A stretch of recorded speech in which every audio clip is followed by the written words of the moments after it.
Leia, sino-sino itong mga opisyal ng PNP na nailipat ng pwesto?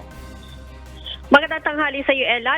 Lima pa nga matataas na opisyal ng Philippine National Police ang napabilang sa panibagong reshuffle sa kanilang hanay. Kabilang nga sa inilipat ng pwesto ay sina Police Brigadier General Yasar Mata na itinalaga bilang bagong pinuno ng PNP Drug Enforcement Group o PDEG. Kapalit ni Police Brigadier General Jonicio Bartolome na itinalaga naman bilang bagong pinuno ng Personal Holding Unit.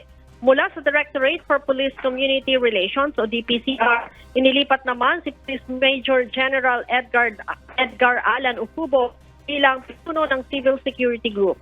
Mula naman sa PNP Maritime Group ay inilipat si Police Brigadier General Romualdo Baiting bilang bagong Area Police Commander ng Western Mindanao.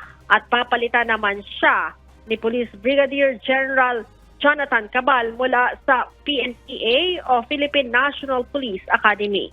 Ito na, Ella, ang ikatlong sunod na balasahan sa matataas na opisyal ng pambansang pulisya buhat noong isang linggo. Ang reshuffle ay epektibo ngayong araw, May 6, 2024. Ella?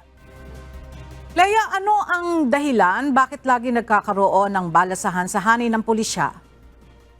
Nagkakaroon, Ella, ng balasahan. Ito'y dahil nga mayroong mga nagre-retiro sa pwesto kaya kailangan itong punan. Yun ang reason kaya halos sunod-sunod itong balasahan na ipinatutupad nga nitong si PNP Chief Police General Romel Francisco Marbil. Ella.